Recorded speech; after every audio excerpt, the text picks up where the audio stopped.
یا اس سے پہلے ہماری موت ہمیں آ کر پہنچ جائے گی، یا یہ بھی ہو سکتا ہے کہ رمضان کی ابتدا میں ہم ہیں، رمضان کے اختتام سے پہلے ہم دنیا سے رخصت ہو جائیں۔ تو جو لمحہ، جو موقع، جو گھڑیاں ہمیں ملی ہیں، ہمیں چاہیے کہ ہم اس کی قدردانی کریں۔ اللہ ہم سب کو رمضان کی صحیح قدردانی کی توفیق نصیب فرمائے۔ رمضان کو ایک ایک لمحہ عبادتوں میں گزارنے کی توفیق نصیب فرمائے۔ رمضان میں ہر چھوٹے بڑے گناہ سے ہمیں بچنے کی توفیق نصیب فرمائے۔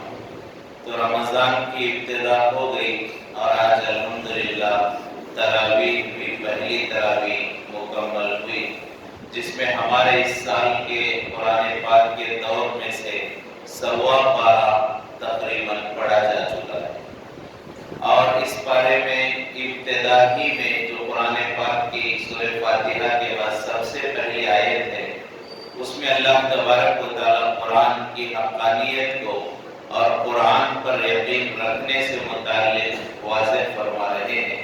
ذالک الکتاب لا ریب فیہ، یہ قرآن ایک ایسی کتاب ہے اس میں کوئی شک اور شبے کی گنجائش نہیں ہے۔ تو علماء فرماتے ہیں کہ مسلمانوں پر بہت سارے حقوق ہیں، مسلمانوں کے ذمے بہت سارے حق ہیں جو ادا کرنا ایک مسلمان کے ذمے لازم ہے۔ اس میں سب سے پہلے مسلمانوں پر اللہ کا حق ہے کہ اللہ کی عبادت کرے، اللہ کی نافرمانی سے بچے۔ پھر حضور پاک صلی اللہ علیہ وسلم کا حق ہے کہ حضور پاک صلی اللہ علیہ وسلم کی اطاعت کرے اور آپ کی سنتوں پر عمل کرے، اور یہود و نصارہ کے طریقے اور حضور کے علاوہ جتنے زندگی گزارنے کے طریقے ہیں ان سے اپنے آپ کو بچائے۔ پھر فرمایا کہ قرآن کا حق ہے مسلمانوں پر، جیسا اللہ کا حق ہے، اللہ کے رسول پاک صلی اللہ علیہ وسلم کا حق ہے، ایسے ہی مسلمانوں پر ضروری ہے کہ وہ قرآن کا حق ادا کرے۔ قرآن کا کیا حق ہے؟ یہ سب سے پہلا قرآن کا وہ حق ہے جو اس سورت کی ابتدائی پہلی آیت میں فرمایا کہ قرآن پر یقین رکھیں کہ قرآن اللہ کی کتاب ہے، قرآن ہدایت کی کتاب ہے، قرآن نسخہ کیمیا ہے، اور یہ ہمارے لیے دستور عمل ہے اور ہماری نجات کا ذریعہ ہے، یہ یقین رکھنا چاہیے۔ علماء فرماتے ہیں قرآن کا حق یہ ہے کہ قرآن پر ایمان رکھیں۔ ایمان رکھنے میں دو باتیں علماء فرماتے ہیں، ایک تو قرآن کو ماننا، دوسرا قرآن کی ماننا۔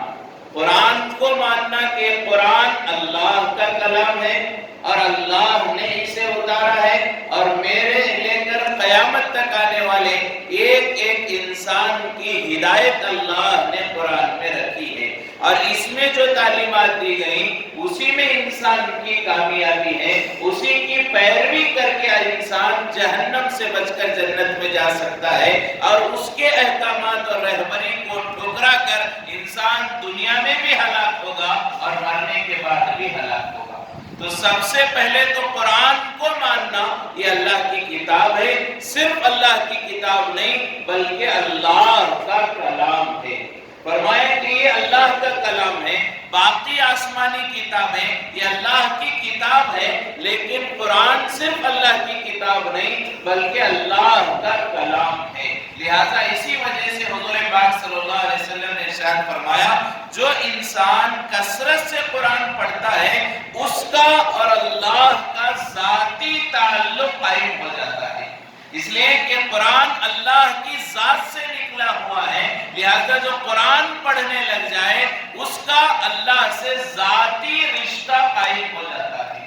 تو قرآن کو ماننا، دوسرا فرمایا قرآن کی ماننا، یعنی قرآن میں جو باتیں بیان کی گئی ہیں ان کو اپنے لیے نمونہ بنانا اور ان کی پیروی اور اتباع کرتے ہوئے زندگی گزارنا۔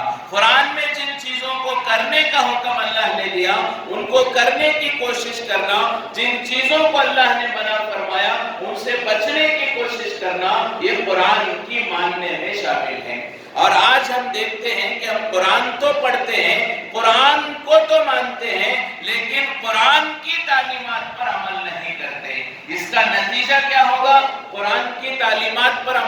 کرنے کا کہ حضور پاک صلی اللہ علیہ وسلم ارشاد فرماتے ہیں حدیث میں رب قارئ للقرآن والقرآن یلعنہ، کہ بہت سارے قرآن کے پڑھنے والے ایسے ہیں وہ قرآن پڑھ رہے ہوتے ہیں اور خود قرآن ان پر لعنت کرتا ہے۔ وہ قرآن پڑھ رہے ہیں اور قرآن ان پر لعنت کر رہا ہے۔ کیا مطلب ہے اس حدیث کا؟ علماء اس کی وضاحت کر کے بیان فرماتے ہیں ایک آدمی قرآن پڑھ رہا ہے اور قرآن کی آیت میں پڑھتا ہے جھوٹ بولنے والوں پر اللہ کی لعنت ہے، اور یہ خود جھوٹ بولتا ہے تو قرآن اس پر لعنت کرتا ہے۔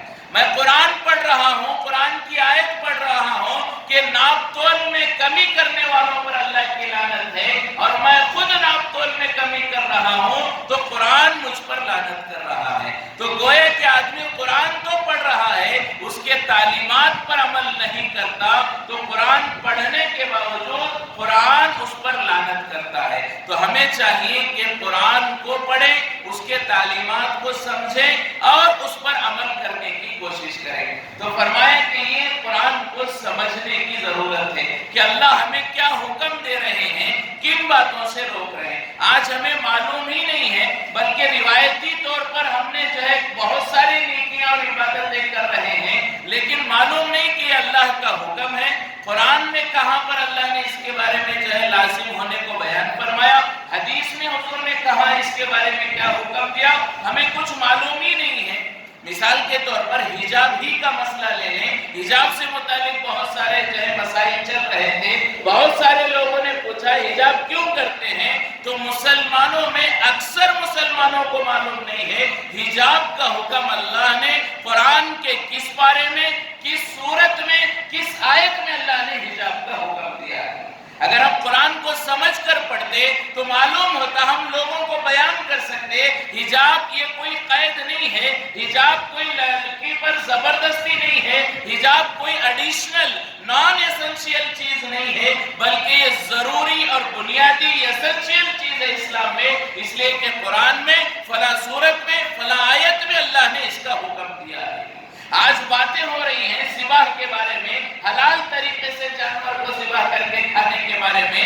اگر ہمیں معلوم ہوتا کہ قرآن میں اللہ نے کس بارے میں حکم دیا کہ جانور کو ذبح کر کے کھاؤ، اور جو جانور اللہ کے نام پر ذبح نہیں ہوگا وہ حلال نہیں ہوگا، اگر وہ آیتیں ہمیں معلوم ہوتی تو ہم بیان کرتے، لیکن نہ ہمیں ذبح کی آیتیں معلوم ہے، نہ پردے کی آیتیں معلوم ہے، نہ طلاق کی آیتیں معلوم ہے، نہ میراث کی آیتیں معلوم ہے۔ آج لوگ اعتراض کرتے ہیں، ہم بھی یہی سمجھ کر خاموش ہو جاتے ہیں کہ یہ سب باتیں قرآن میں نہیں ہیں۔ تو قرآن کو سمجھنے کی ضرورت ہے، یہ بھی قرآن کو ماننے میں شامل ہے۔ اس کے علاوہ علماء بیان فرماتے ہیں کہ قرآن کا حق یہ بھی ہے کہ سال میں کم از کم 2 مرتبہ قرآن کا دور مکمل کیا جائے، سال میں کم از کم 2 مرتبہ قرآن کا دور مکمل کیا جائے، یہ بھی قرآن کا حق ہے۔ لیکن آج ہم دیکھیں کہ کب ہم قرآن کھول کر پڑھتے ہیں، قرآن پڑھنے کا مزاج ہی ختم ہو گیا ہے۔ ہم اخبار پڑھتے ہیں، نیوز پیپر پڑھتے ہیں،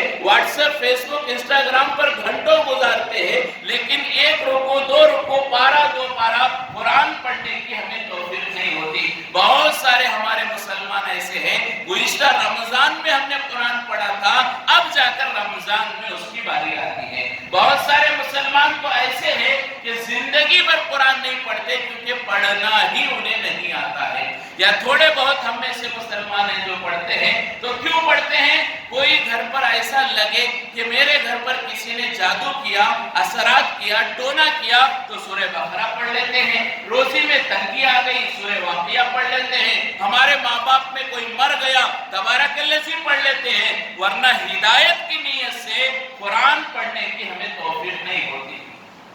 کسی ضرورت اور نفع کی وجہ سے ہم قرآن پڑھتے ہیں، ایسا نہیں ہونا چاہیے، بلکہ اس نیت سے ہم قرآن پڑھیں۔ یہ قرآن ہدایت کی کتاب ہے، ہر انسان کی ہدایت اس میں ہے، تو میری بھی ہدایت اللہ نے اس میں رکھی ہے۔ میں پڑھ رہا ہوں تاکہ اللہ مجھے ہدایت نصیب فرمائے۔ یہ نیت کے ساتھ ہمیں قرآن پڑھنے کی ضرورت ہے۔ تو رمضان اور قرآن کا بہت گہرا تعلق ہے، اس لیے کہ قرآن کو اللہ نے رمضان ہی میں اتارا ہے۔ تو رمضان میں خاص طور سے جب ہم دوسری عبادتوں کی فکر کرتے ہیں وہاں پر قرآن کو پڑھنے کی فکر ہونی چاہیے. زیادہ سے زیادہ قرآن پڑھے اور روزانہ جو قرآن یہاں پر پڑھا جاتا ہے مختصر اس کا خلاصہ جو بیان کرنے کی کوشش کی جاتی ہے اس میں بھی بیٹھنے کی فکر کی جائے تاکہ ہمیں معلوم ہو کہ آج کیا پڑھا گیا, اللہ نے کیا حکم دیا, کس گناہ سے اللہ نے روکا, تاکہ اس کے پڑھنے میں ایک تاثیر پیدا ہو جائے اور اس کے عمل کرنے کا شوق و جذبہ ہمارے دلوں میں پیدا ہو جائے. تو یہ رمضان کا مبارک مہینہ شروع ہو چکا ہے. اللہ سے جو ہے ہم اس کی قدردانی کو مانگتے رہیں, نیکیاں کریں اور یہ ارادہ کریں گزشتہ جو رمضان میرے گزرے ہیں 25 30 40 سالوں سے رمضان آ رہا ہے, گزشتہ جتنے رمضان میرے زندگی میں گزرے یہ رمضان ان سے بہتر گزارنے کی کوشش کروں گا. جتنی نیکیاں گزشتہ رمضانوں میں کرتا تھا اس سے زیادہ نیکیاں انشاءاللہ اس رمضان میں کروں گا. گزشتہ رمضانوں میں جتنے گناہوں سے میں بچتا تھا اس سے زیادہ گناہوں سے اس سال میں اپنے آپ کو بچانے کی فکر کروں گا. یہ فکر کرنے کی ضرورت ہے. گناہوں سے اپنے آپ کو بچائیں. نیکیاں چاہے کم ہو, نیکیاں چاہے تھوڑی ہو, لیکن گناہ کوئی نہیں ہونا چاہیے. اس کی ہمیں فکر کریں. چاہے نیکیوں میں کمی ہو لیکن گناہ کوئی نہیں ہونا چاہیے. خاص طور سے رمضان کا مہینہ ہے, آزمائش ہے کہ دیکھو رمضان میں موبائل وغیرہ کا استعمال ہمارا کافی زیادہ ہوتا ہے جو رمضان کے اور روزے کے انوارات کو, برکتوں کو ختم کر دیتا ہے. لہذا موبائل کے استعمال کو بالکل کم کریں. خاص طور سے اس رمضان میں میچز وغیرہ چل رہے ہیں تو گھنٹوں جو ہے موبائل پر لگے رہنا, اور اللہ ہم سب کی خاص طور سے ہمارے نوجوانوں کی حفاظت فرمائے. ایک بڑا طبقہ ہم مسلمانوں کے نوجوانوں کا ایسا ہے جو ایسی میچوں میں جوا اور بیٹنگ میں لگا ہوا ہے اور اس گناہ میں ملوث ہے. تو رمضان میں موبائل دیکھنا ایک گناہ, پھر اس میں رمضان میں جوا کھیلنا یہ بہت بدترین گناہ ہے. جوا تو ویسے بھی ہر دن میں جو ہے گناہ کبیرہ ہے, رمضان میں اگر کوئی کیا تو بہت زیادہ اللہ کو ناراض کرنے والا ہے. تو رمضان میں گناہوں سے بچیں. خاص طور سے موبائل اور میچز اور جوا اور بیٹنگ ان طرح کے گناہوں سے ہمیں بچنے کی کوشش کرنی چاہیے. اللہ تبارک و تعالی ہم تمام کو جو کچھ کہا گیا سنا گیا اس پر عمل کی توفیق نصیب فرمائے. قرآن پر ایمان لانے کے اللہ ہم سب کو توفیق نصیب فرمائے. قرآن کو حق سمجھتے ہوئے اسے اپنا رہبر بنا کر زندگی گزارنے کی توفیق نصیب فرمائے. قرآن کو ماننے اور قرآن کی ماننے کی اللہ ہم سب کو توفیق نصیب فرمائے. اللہ ہم سب کو رمضان کی صحیح قدردانی کی توفیق نصیب فرمائے. وآخر دعوانا